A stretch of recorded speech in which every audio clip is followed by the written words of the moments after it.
A tentação de Jesus no deserto não foi apenas uma narrativa bíblica para inspirar os fiéis ou um símbolo de superação pessoal.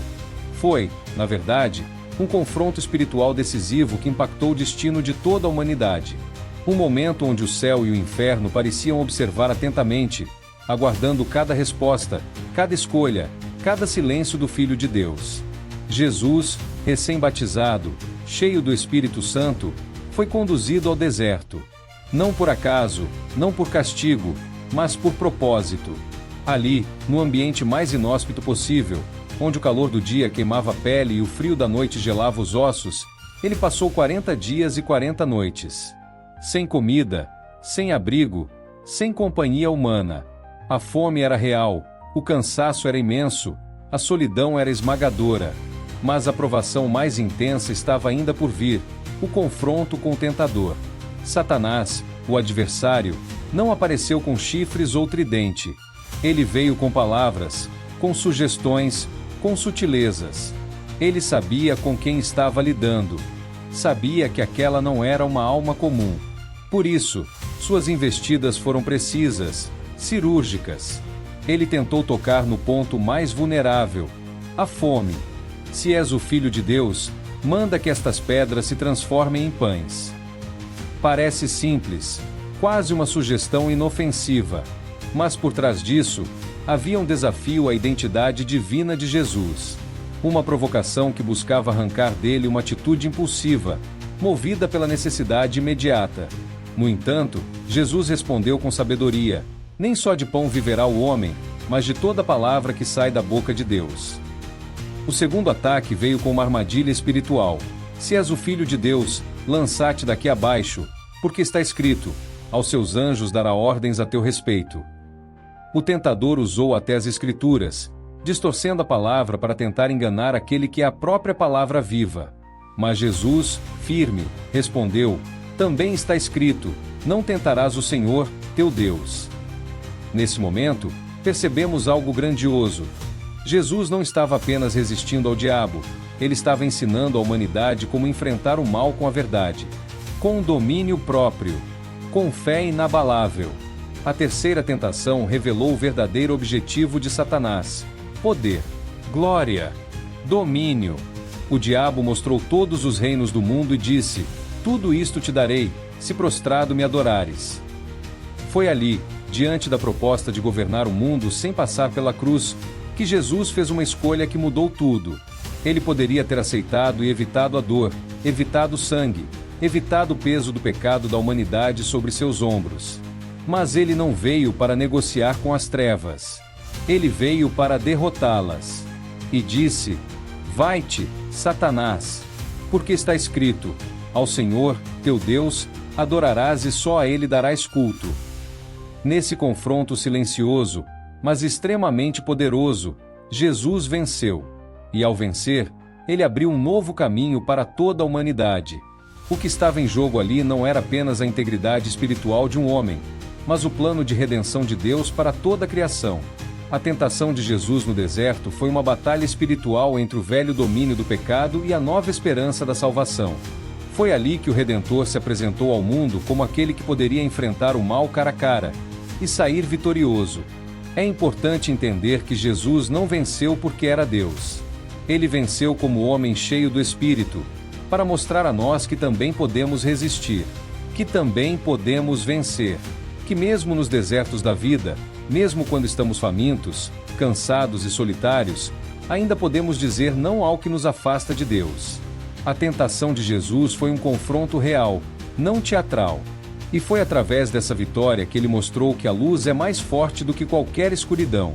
Portanto, quando lembramos dos 40 dias de Jesus no deserto, não devemos ver apenas uma cena antiga nas páginas da Bíblia. Devemos ver um marco eterno, um divisor de águas na história espiritual da humanidade. Porque naquele lugar seco e silencioso, o Salvador firmou os alicerces de uma nova aliança. Uma aliança que nos chama hoje a também resistir, confiar, permanecer. Porque se ele venceu, em nós também há força para vencer. Pouco se fala com profundidade sobre a figura que tentou Jesus no deserto. Para muitos, trata-se simplesmente do diabo, uma entidade genérica, um espírito maligno qualquer. Mas a pergunta que realmente provoca a mente e o coração de quem busca compreender mais profundamente as Escrituras é: o tentador era, de fato, o próprio Lúcifer? O anjo caído, aquele que esteve no mais alto escalão da glória celestial e foi lançado das alturas por sua rebelião? Essa não é uma dúvida fútil. É uma chave teológica e espiritual que pode mudar a forma como enxergamos a batalha que Jesus enfrentou logo após o seu batismo. No relato dos evangelhos, especialmente em Mateus capítulo 4, vemos Jesus sendo conduzido pelo Espírito ao deserto para ser tentado pelo diabo. O texto não diz um demônio, nem um espírito maligno, mas o diabo. Aqui já começa uma distinção importante. No grego original, a palavra usada é diabolos, que significa acusador, caluniador, o que divide. Esse termo é mais um título funcional do que um nome pessoal. Mas o que está por trás desse título? Quem realmente se apresenta diante do Filho de Deus? É aqui que entra o nome Lúcifer, que muitos associam diretamente ao chefe dos anjos caídos. A palavra Lúcifer em si aparece apenas uma vez na maioria das traduções da Bíblia, Isaías, capítulo 14, versículo 12. Ali, o profeta se dirige a um personagem chamado Estrela da Manhã, filho da Alva, que foi derrubado do céu. No contexto imediato, Isaías está falando sobre o rei da Babilônia, mas a linguagem simbólica utilizada, subirei ao céu, colocarei meu trono acima das estrelas de Deus, foi, ao longo dos séculos, interpretada pela tradição cristã como referência ao anjo que se rebelou contra Deus. E esse anjo, com todo o seu orgulho e ambição, passou a ser identificado como Lúcifer, embora esse nome não esteja diretamente associado ao diabo em todos os trechos bíblicos. Já o nome Satanás aparece com mais frequência nas Escrituras.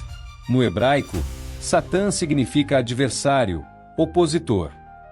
Ele é visto no Antigo Testamento como aquele que acusa, como em Jó, onde se apresenta diante de Deus questionando a fidelidade do servo Jó.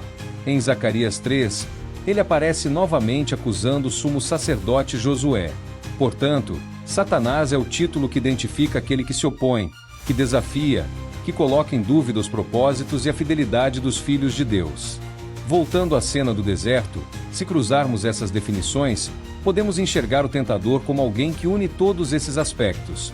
Um ser pessoal, com inteligência, estratégia e profunda malícia. Ele não apenas joga tentações ao acaso, ele analisa, escolhe os momentos certos e oferece exatamente aquilo que poderia fazer Jesus desviar-se de sua missão. Alguém com esse nível de astúcia, ousadia e profundo conhecimento espiritual só pode ser mais do que um simples demônio qualquer. Não faria sentido, por exemplo, um espírito de nível inferior tentar diretamente o Messias em um momento tão crítico do plano de redenção. Seria como um soldado raso se apresentar para lutar contra um rei em campo aberto. Esse duelo exigia um oponente à altura, alguém que conhecesse bem o céu, a glória, e que já tivesse estado diante do próprio Deus. Assim, muitos estudiosos e teólogos entendem que o tentador no deserto era, sim, o próprio Lúcifer, o anjo caído, que passou a ser conhecido como Satanás e também como o diabo. Não por acaso, ele desafia Jesus com frases carregadas de arrogância e manipulação. Se és o Filho de Deus, tentando plantar a dúvida, como fez com Eva no Éden. Foi isso mesmo que Deus disse. É o mesmo modus operandi, a mesma essência perversa que atua por meio da distorção da verdade, da sedução espiritual e da promessa de poder. Outro ponto que reforça essa conclusão é que Jesus, ao resistir às tentações, não discute com o tentador de forma abstrata. Ele responde com autoridade, com a palavra de Deus, como quem reconhece a gravidade e a seriedade daquele confronto. E quando o diabo deixa, o texto diz que os anjos vieram e o serviram. Há aqui um peso espiritual, quase como se um campo de batalha invisível tivesse acabado de ser encerrado, não entre qualquer espírito maligno Jesus, mas entre dois grandes protagonistas da história espiritual da humanidade, o Filho de Deus e aquele que quis ser como Deus. Portanto, embora os termos diabo, Satanás e Lúcifer muitas vezes sejam usados de forma intercambiável, é importante entender que cada um carrega um aspecto diferente da mesma entidade. Satanás aponta para o papel de adversário. Diabo revela a função de acusador e enganador.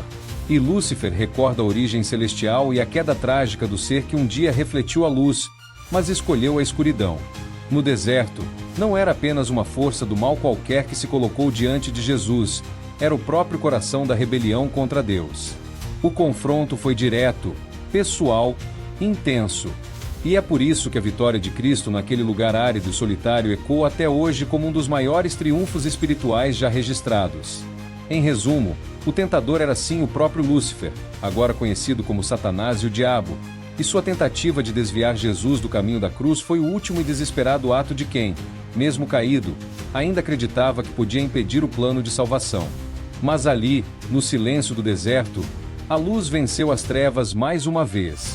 O deserto, com seu calor escaldante durante o dia e seu frio cortante à noite, é o cenário de um dos momentos mais intensos e espiritualmente simbólicos de toda a narrativa bíblica. Jesus, recém-batizado, cheio do Espírito Santo, é conduzido até esse ambiente árido não por acaso, mas por propósito divino. Ali, longe das multidões, longe do conforto, longe até mesmo de alimento, ele enfrentaria um inimigo que conhecia a humanidade como ninguém, Satanás. Mas mais do que um simples confronto, o que aconteceu ali foi um verdadeiro teste. Um embate profundo que envolvia o corpo, a alma e o espírito do Filho de Deus. E esse teste veio em 3 etapas, 3 tentações, cuidadosamente arquitetadas para atingir Jesus em suas vulnerabilidades mais humanas. Vamos entender cada uma delas, não apenas como eventos históricos, mas como reflexos das estratégias que o mal continua usando até hoje contra todos nós. A primeira tentação foi direta, quase óbvia: transformar pedras em pão. Jesus estava 40 dias e 40 noites sem comer. Isso é mais do que fome. Isso é necessidade extrema. O corpo clama por sustento. O estômago dói, os músculos enfraquecem, a mente começa a falhar. E é nesse exato momento que o tentador se aproxima. Se és o Filho de Deus, manda que estas pedras se transformem em pães. Parece até razoável, não é? Qual o problema em usar seu poder para resolver uma necessidade legítima? Mas essa proposta escondia algo muito mais profundo. Era um ataque direto à confiança de Jesus no cuidado do Pai. Era como dizer: você vai mesmo continuar dependendo de Deus? Ele te trouxe até aqui para te deixar morrer de fome? Use seu poder. Resolva isso sozinho. Era uma tentação não apenas ao apetite físico, mas à independência. Uma tentativa de plantar a semente da autossuficiência. Mas Jesus, mesmo exausto, respondeu com sabedoria: nem só de pão viverá o homem, mas de toda palavra que procede da boca de Deus. Ele deixou claro que a verdadeira vida não vem apenas do que comemos, mas da confiança plena nas promessas do Pai. Era uma declaração de fé em meio à fraqueza. A segunda tentação foi mais sutil, porém ainda mais perigosa. O diabo levou Jesus ao ponto mais alto do templo e o desafiou: se és o Filho de Deus, lança-te daqui abaixo. Pois está escrito: aos seus anjos dará ordens a teu respeito, e eles te sustentarão nas mãos, para que não tropeces em alguma pedra. Aqui, o tentador usou as próprias Escrituras. Citou o Salmo 91, um texto conhecido, amado, cheio de promessas de proteção divina. Mas ele o fez fora de contexto, com a intenção de manipular. Ele não estava sugerindo fé, mas presunção. A diferença entre fé e presunção é sutil, mas devastadora. A fé se apoia na vontade de Deus. A presunção tenta forçar Deus a agir. É como dizer: prove que Deus está contigo. Coloque Ele à prova. Se Ele te ama mesmo, não vai deixar nada acontecer. Quantas vezes somos tentados a esse mesmo tipo de pensamento? Questionamos o amor de Deus com base nas circunstâncias. Mas Jesus não caiu nessa armadilha. Ele respondeu com firmeza: também está escrito: não tentarás o Senhor teu Deus. Isso foi mais do que uma resposta. Foi um lembrete de que fé verdadeira não exige provas constantes. Fé confia mesmo no silêncio. Fé se submete, não manipula. A terceira tentação foi a mais ousada de todas. Satanás mostrou a Jesus todos os reinos do mundo e sua glória. E então fez uma proposta que, à primeira vista, parecia tentadora: tudo isso te darei se prostrado me adorares. Aqui não havia mais sutilezas. Era uma proposta direta de pacto. Poder, influência, domínio, tudo à disposição de Jesus, sem cruz, sem sofrimento, sem rejeição. Era uma tentativa de oferecer o fim sem o meio, o objetivo, sem o processo. Era como dizer: você não precisa sofrer. Eu posso te dar tudo o que você veio buscar, só que do meu jeito. Mas havia um preço, um único ato de adoração, uma única concessão, um pequeno desvio. Parece pequeno, mas era a negação total do plano de Deus. Era a corrupção do propósito. Jesus sabia disso. Ele sabia que a cruz era inevitável, que não haveria glória sem sacrifício.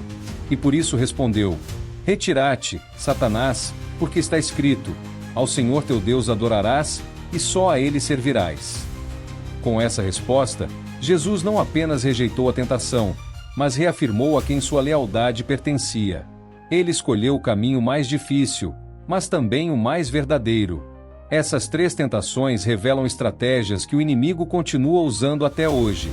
Primeiro, ele nos ataca nas necessidades básicas, tentando nos fazer acreditar que Deus não vai prover, que precisamos dar um jeitinho. Depois, ele tenta distorcer nossa fé, sugerindo que Deus tem que provar seu amor, como se fosse nosso servo. E por fim, ele oferece atalhos, caminhos mais fáceis, soluções rápidas, acordos silenciosos que prometem tudo, mas exigem o que temos de mais sagrado: nossa devoção. Jesus venceu cada uma dessas tentações com algo simples, mas poderoso: a palavra de Deus. Não com argumentos filosóficos, não com discussões espirituais intermináveis, mas com a verdade eterna das Escrituras. Isso nos ensina algo profundo. Não importa o quão sutil ou agressiva seja a tentação, a resposta está em permanecer firmes naquilo que Deus já nos disse. O deserto não foi o fim. Foi o começo. Um começo marcado pela fidelidade, pela resistência e pela escolha de obedecer, mesmo quando parecia mais fácil ceder. E é por isso que, depois disso, Jesus saiu fortalecido. Porque quem vence no deserto está pronto para enfrentar o mundo. A terceira tentação de Jesus no deserto talvez seja mais profunda, a mais sutil e, ao mesmo tempo, a mais escancarada em sua ousadia. Depois de atacar a fome, que é o corpo, depois de testar a fé, que é a alma, o tentador agora mira o espírito, o propósito, o chamado.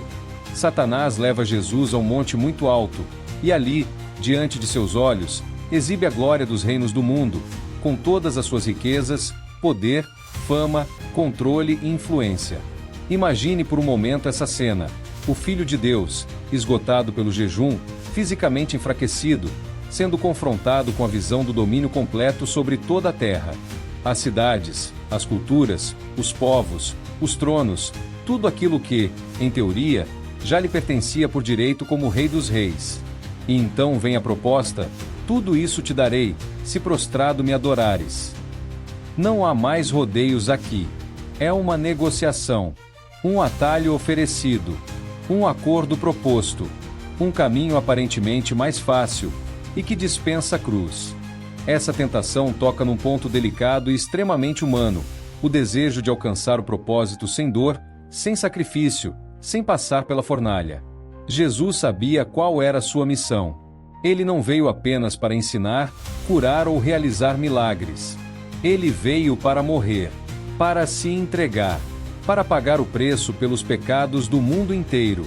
O plano era claro desde o início: haveria sofrimento, rejeição, sangue, cruz. E agora, ali no alto daquele monte, Satanás oferece uma alternativa. Você pode ter tudo o que veio buscar, sem passar por tudo isso. Eu posso te dar agora, sem dor, sem demora, sem sacrifício. O problema, o preço era a adoração. Não era apenas uma reverência externa, era uma rendição interna, uma troca de senhores, uma quebra de aliança. Essa é a armadilha mais perigosa de todas, porque se apresenta como uma solução legítima, um atalho espiritual. Quem nunca sentiu vontade de desistir do processo quando o caminho ficou difícil demais? Quem nunca pensou: será que não existe uma forma mais rápida, mais prática, de chegar onde Deus quer me levar? A proposta de Satanás era exatamente isso: um fim justo por meios errados. Mas Jesus sabia que aceitar aquela oferta era negar tudo o que ele era. Era invalidar o plano de redenção. Era colocar sua vontade acima da do Pai. Era ser rei sem ser servo, ser exaltado sem ser quebrado, ser glorificado sem antes se humilhar. E então vem a resposta. Curta, firme, definitiva. Retira-te, Satanás, porque está escrito: ao Senhor teu Deus adorarás, e só a Ele servirás. Com essas palavras, Jesus faz muito mais do que recusar uma proposta. Ele afirma seu compromisso com a vontade do Pai, mesmo que ela envolva dor. Ele escolhe a cruz, mesmo com todos os reinos do mundo diante dos olhos. Ele nos ensina que não vale a pena conquistar nada se, para isso, tivermos que perder a alma. Que não adianta vencer no mundo se for para atrair o céu. E, mais ainda, que não existe glória verdadeira sem sacrifício. Essa terceira tentação nos mostra que o maior inimigo da vontade de Deus nem sempre é o mal evidente, mas sim o atalho disfarçado de solução divina. Jesus saiu daquele deserto mais forte do que entrou, não porque teve visões ou vitórias visíveis, mas porque venceu no silêncio, na solidão, na renúncia. Ele nos mostrou que dizer não aos atalhos do mal é, na verdade, dizer sim ao caminho da vida eterna. Que rejeitar a glória imediata é abraçar a glória eterna. Que servir a Deus, mesmo quando isso custa tudo, é a escolha mais sábia, mais digna e mais poderosa que qualquer ser humano pode fazer. Uma das revelações mais impactantes e, ao mesmo tempo, assustadoras do episódio da tentação de Jesus no deserto é o fato de que o inimigo conhece as Escrituras. E não apenas conhece, ele as cita, as usa, as manipula. Quando olhamos para esse momento com olhos atentos, percebemos que a segunda tentação não foi um ataque comum. Foi uma tentativa sofisticada, sutil, revestida de religiosidade.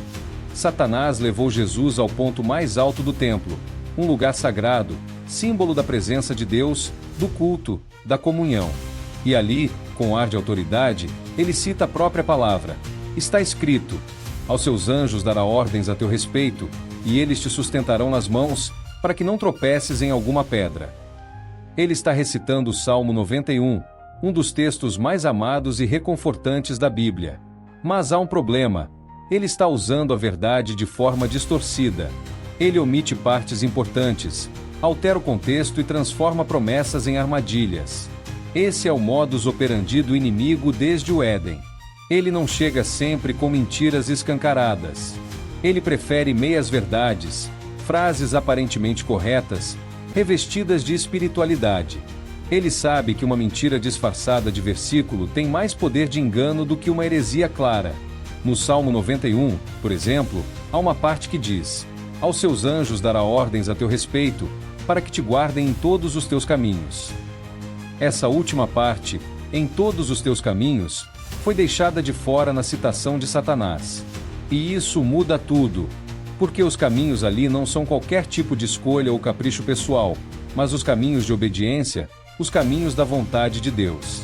Ou seja, a proteção prometida naquele salmo está condicionada à permanência no plano divino, e não à presunção de quem resolve testar Deus fora da sua direção. Satanás omite isso porque quer empurrar Jesus para agir fora do tempo, fora do propósito, fora da obediência.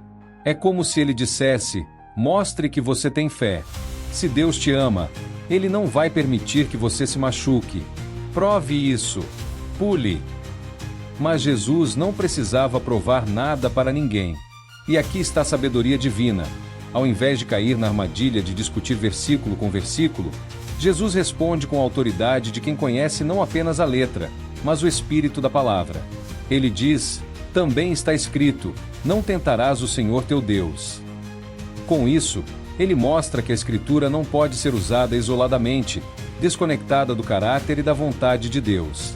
Que a verdade não é um amontoado de versículos soltos, mas um todo coerente, que se interpreta pela própria Escritura, com reverência e discernimento.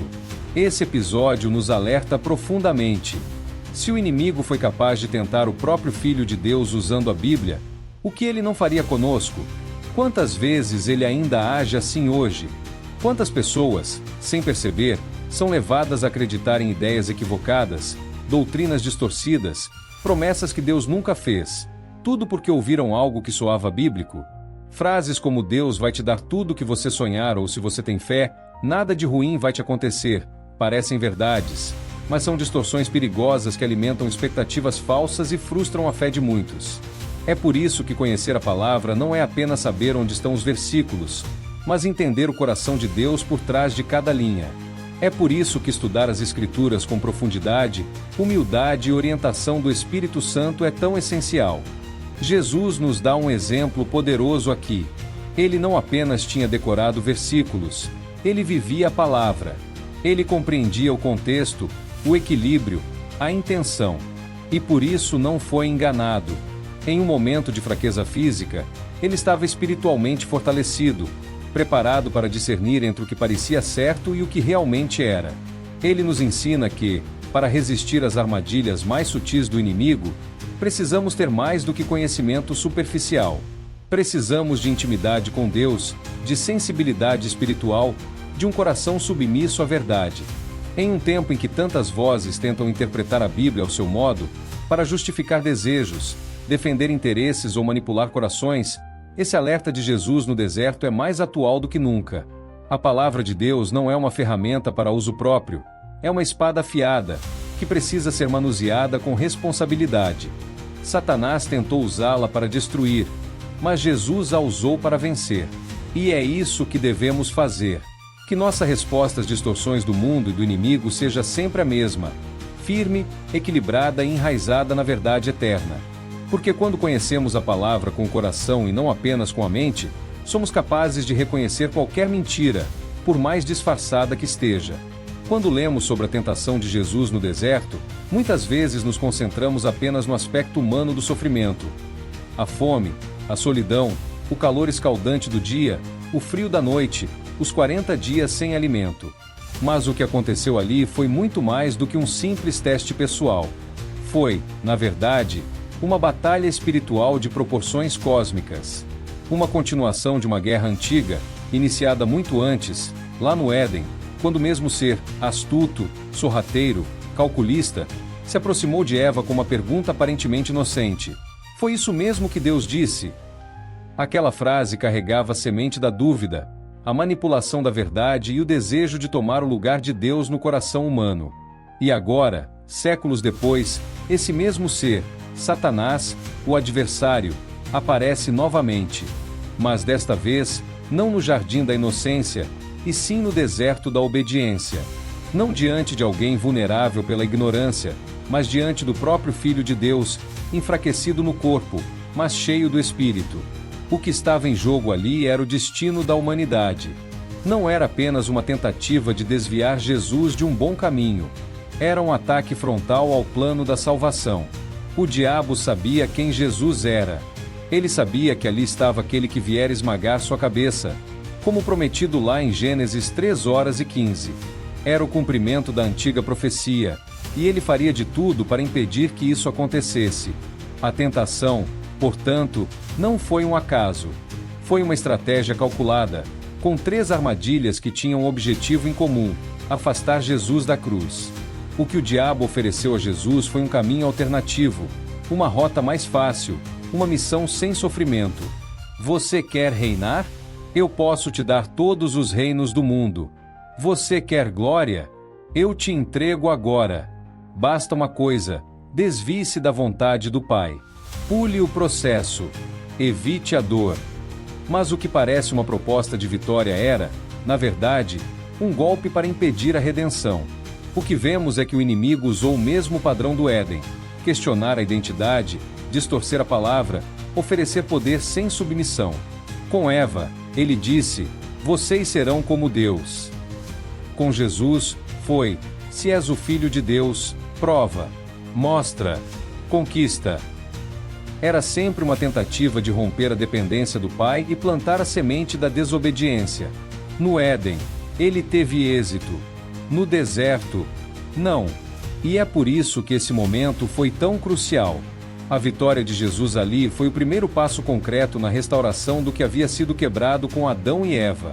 Enquanto a primeira humanidade caiu diante da promessa de ser como Deus, Jesus venceu ao se manter submisso a Deus, mesmo podendo tudo. Isso muda tudo. Isso nos mostra que o deserto foi mais do que um cenário de sofrimento. Foi o campo de batalha onde o novo Adão venceu aquilo que o primeiro não pôde resistir. Cada proposta de Satanás era, na essência, uma forma de evitar a cruz. E a cruz era justamente o centro do plano de salvação. Era nela que o pecado seria vencido, que a morte seria derrotada, que a humanidade seria reconciliada com Deus.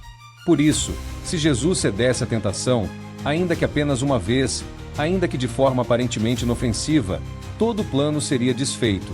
O inimigo sabia disso. Ele não precisava derrotar Jesus com violência, bastava um desvio, uma escolha errada, um compromisso quebrado. Mas Jesus não cedeu. Ele escolheu a cruz. Escolheu a dor. Escolheu obedecer até o fim. E essa escolha mudou o curso da história. O que vemos no deserto, então, é mais do que uma luta entre o bem e o mal. É um eco do Éden, uma repetição de uma cena antiga, mas agora com um final diferente. É a prova de que Deus não apenas reescreve histórias, mas também redime destinos. O mesmo inimigo, o mesmo espírito de engano, a mesma intenção de destruição, enfrentado por um novo homem, perfeito, fiel, determinado a cumprir até o último detalhe da missão que o Pai lhe deu. E ele cumpriu. A vitória no deserto foi a declaração silenciosa de que nada, nem fome, nem glória passageira, nem manipulação espiritual, seria capaz de afastá-lo do propósito de salvar a humanidade. A cruz não foi um acidente. Foi uma escolha. E essa escolha começou ali, no silêncio seco do deserto, quando Jesus resistiu ao mesmo inimigo que havia derrotado a humanidade no início. Dessa vez, foi diferente. Dessa vez, o Filho do Homem não caiu. E é por isso que hoje, em meio às tentações do mundo, podemos olhar para ele e encontrar força. Porque ele venceu. E ao vencer, abriu para todos nós um caminho de volta para casa. Em um cenário marcado pela solidão, pela secura e pelo silêncio, Jesus está no deserto, um lugar que, ao longo das Escrituras, sempre representou provação, transição e encontro com o propósito divino. 40 dias e noites sem comer, longe da presença humana, exposto ao calor escaldante do dia e ao frio cortante da noite. O corpo, já enfraquecido, dava sinais de exaustão. A mente, cansada, provavelmente era assolada por pensamentos e emoções humanas. Mas o coração de Jesus estava firme. Não por uma força física sobre-humana, mas por uma escolha espiritual constante, depender totalmente de Deus. E é justamente nesse estado de vulnerabilidade que o inimigo se aproxima, não com gritos, mas com palavras, com insinuações, com promessas sedutoras. Era um ataque direcionado, frio, calculado. Mas Jesus, mesmo fragilizado, não recuou. Ele resistiu. E sua arma não foi um milagre, não foi uma legião de anjos, nem tampouco um sinal do céu, foi a palavra. Jesus não enfrentou Satanás com emoções ou argumentações humanas. Ele respondeu com a Escritura. E isso, por si só, já é uma das maiores lições desse episódio. A cada proposta do inimigo, Jesus dizia: "Está escrito." Ele não apenas conhecia os textos sagrados, mas os vivia. Ele não os citava como quem repete algo decorado, mas como quem tem a palavra enraizada no coração. Isso revela algo profundo. A verdadeira força espiritual não está em saber versículos, mas em viver o que eles dizem. E Jesus nos mostra isso ao escolher a obediência como resposta. Ao invés de transformar pedras em pão para matar sua fome, ele reafirma que viver depende mais da palavra que sai da boca de Deus do que do alimento físico. Ao invés de se jogar do templo para provar sua fé, ele declara que não se testa o Senhor. E diante da oferta de todos os reinos do mundo, ele reafirma que só a Deus se deve adoração e serviço. Essa postura de Jesus desmonta completamente a lógica humana que tenta justificar certas concessões em momentos difíceis. Ele não racionaliza, não negocia, não busca meios termos. Jesus vence o inimigo não pela força do corpo, mas pela profundidade do seu espírito em obediência. Ele nos mostra que é possível, sim, resistir à tentação mesmo em nossos momentos mais fracos, quando estamos cansados, desanimados, feridos, desde que estejamos firmados na dependência de Deus e na verdade de sua palavra. E é justamente isso que torna essa vitória tão poderosa. Ela nos mostra que a verdadeira força espiritual não está em evitar o deserto, mas em permanecer fiel dentro dele. A cada resposta de Jesus, vemos um ato de confiança inabalável no Pai. Ele não buscou atalhos, nem cedeu à ansiedade de resolver seus próprios problemas com base em seu poder divino. Ele se manteve como homem, submisso à vontade de Deus, ensinando a todos nós que a fé verdadeira não exige controle, mas entrega. Que a obediência não depende das circunstâncias, mas da convicção. Que a palavra não é um amuleto, mas uma espada afiada que corta toda mentira e desmascara toda ilusão. No final, o inimigo teve que recuar. Não porque Jesus gritou, mas porque ele permaneceu. Não porque usou força, mas porque usou verdade. Não porque era invulnerável, mas porque, mesmo vulnerável, escolheu confiar. E então, quando tudo passou, os anjos vieram e o serviram. O céu reconheceu sua fidelidade. O Pai honrou sua obediência. E o mundo ganhou, ali, no deserto, a primeira grande vitória de um Salvador que não veio para buscar glória, mas para nos ensinar o caminho da submissão. Essa é a beleza da resposta de Jesus. Simples, silenciosa, mas profundamente poderosa. Uma resposta que ecoa até hoje, lembrando-nos que nas batalhas da alma, a força não vem do corpo, nem da lógica, mas da palavra viva e da confiança plena naquele que nos sustenta mesmo quando tudo em nós parece fraco. O confronto entre Jesus e Satanás no deserto foi intenso, mas essa batalha não terminou ali, naquele espaço árido e silencioso. Na verdade, aquele foi apenas o início de um embate espiritual que acompanharia Jesus ao longo de toda a sua jornada terrestre. Satanás não desistiu. Ele voltou a agir, não mais de forma direta, mas usando instrumentos humanos, pessoas próximas, aqueles que, por diferentes motivos, acabaram se tornando veículos da sua tentativa de impedir a missão de Jesus. Um exemplo claro disso é Pedro, um dos discípulos mais próximos e queridos de Jesus. Em um momento crucial, Pedro tentou dissuadir Jesus de ir para a cruz, dizendo palavras que, na intenção, eram de proteção, mas que na verdade carregavam uma resistência à vontade de Deus. Isso jamais acontecerá contigo, Pedro afirmou, mas Jesus respondeu com firmeza: vai para longe de mim, Satanás. Você é para mim pedra de tropeço, porque não pensa segundo Deus, mas segundo os homens. Aqui fica claro que Satanás pode usar até mesmo as pessoas mais próximas para tentar desviar o plano divino, agindo por meio das fraquezas humanas, das dúvidas, do medo e até do amor mal direcionado. Outro ponto alto dessa batalha espiritual é a traição de Judas Iscariotes. Judas, que caminhou ao lado de Jesus, participou das mesmas refeições, ouviu seus ensinamentos, acabou entregando o mestre por algumas moedas de prata. Essa traição não foi apenas um ato humano de ganância ou deslealdade, mas também uma ferramenta do inimigo para avançar seu objetivo de impedir a salvação da humanidade. Cada passo de Jesus rumo à cruz foi acompanhado, portanto, por uma oposição constante, tanto espiritual quanto humana. As tentações do deserto foram apenas o primeiro movimento de uma guerra que se desenrolou até o momento final. No jardim do Getsêmani, por exemplo, vemos Jesus em profunda angústia, orando para que, se possível, passasse dele aquele cálice de sofrimento. Ali, o peso da missão e a pressão das forças contrárias se intensificam, e o próprio Satanás parece tentar um último ataque, agora diretamente sobre o coração de Jesus. Mas, mais uma vez, a obediência e a entrega de Jesus prevalecem. A cruz, que poderia parecer o fim da sua jornada, tornou-se o ponto culminante da vitória espiritual.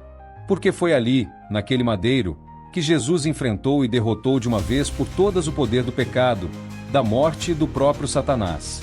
Portanto, o deserto não foi um episódio isolado, mas o prólogo de uma batalha espiritual que se estendeu até a cruz. Cada momento da vida pública de Jesus, as tentações, as perseguições, as traições, o sofrimento, faz parte desse confronto contínuo. E é importante entendermos isso, porque mostra que a vitória de Jesus não foi algo fácil ou instantâneo. Foi um processo, uma caminhada marcada por resistência, fé, entrega e coragem diante do mal. A cruz representa o desfecho glorioso dessa batalha, o momento em que o inimigo foi definitivamente vencido, não por força humana, mas pelo amor e obediência do Filho de Deus. Esse entendimento nos fortalece hoje, quando enfrentamos nossas próprias lutas espirituais. Saber que o conflito não acabou no deserto, que ele persistiu até o fim da missão de Jesus, nos lembra que a perseverança é essencial, que mesmo nas dificuldades, Deus está conosco, e que a vitória é certa para aqueles que, assim como Jesus, permanecem firmes na verdade, na obediência e no amor. A cruz, que para muitos parecia ser o momento da maior derrota de Jesus, foi na verdade o ponto culminante da derrota definitiva de Satanás. Quando olhamos para aquele madeiro, coberto de sofrimento, dor e humilhação, é natural pensar que ali o inimigo tinha finalmente triunfado. Afinal, seu objetivo era claro: eliminar o Filho de Deus, impedir a salvação da humanidade e manter o domínio sobre o pecado e a morte. Satanás acreditava que, ao levar Jesus à cruz e vê-lo morrer, estaria fechando o capítulo da resistência, decretando sua vitória final. Mas o que parecia ser o ápice do mal se tornou o chão onde a vitória de Cristo se firmou para sempre. Naquele momento, Jesus não apenas suportou o peso dos pecados do mundo, mas também despojou os poderes malignos de sua autoridade. Ele quebrou as correntes que aprisionavam a humanidade, rasgou o véu que separava o homem de Deus e expôs o inimigo como derrotado e vencido. A cruz não foi o fim da história, foi o início da libertação. Ao ressuscitar, Cristo selou essa vitória de forma irrevogável, mostrando que a morte não tinha mais poder, que o pecado não mais dominaria aqueles que creem. Satanás, que por tanto tempo enganou e escravizou, teve seu jugo quebrado diante do amor e da obediência perfeita de Jesus. Essa verdade transforma a cruz de um símbolo de sofrimento em um trono de triunfo espiritual, onde a autoridade do mal foi definitivamente anulada e o caminho para a reconciliação entre Deus e a humanidade foi aberto para sempre. A história da tentação de Jesus no deserto e sua vitória sobre Satanás não é apenas um relato do passado, é uma mensagem viva e pulsante para cada um de nós hoje. A luta espiritual que começou naquele deserto continua, porque o inimigo ainda está ativo, ainda age com astúcia, usando as mesmas estratégias sutis que tentou contra o Filho de Deus. Ele nos tenta através das necessidades físicas, das dúvidas na fé, das promessas falsas de poder e sucesso fácil. Ele quer nos afastar do propósito divino, fazer com que duvidemos, que tomemos atalhos, que nos rendamos às tentações que parecem inofensivas, mas que podem nos desviar do caminho da salvação. Essa batalha diária pode parecer cansativa, até desesperadora, mas aqui está a verdade que queremos que você leve para casa. A vitória é certa. Jesus já venceu. Ele nos deixou o exemplo, a palavra e o Espírito Santo para que possamos resistir, para que possamos permanecer firmes, mesmo quando as tempestades da vida tentam nos derrubar. Então, se você está assistindo e sente que essa luta é pesada demais, saiba que não está sozinho. É hora de refletir, de se arrepender do que nos afasta de Deus, de renovar a entrega total a Cristo, que é o único caminho para a vitória verdadeira e definitiva. Que você possa abrir seu coração para essa transformação, abraçar a força que vem daquele que venceu o mal e caminhar com confiança. Se esse vídeo tocou seu coração, deixe seu like, compartilhe essa mensagem e se inscreva no canal para continuar recebendo conteúdos que fortalecem a fé e a vida espiritual. Porque aqui, juntos, vamos seguir firmes, sabendo que, com Jesus, somos mais que vencedores.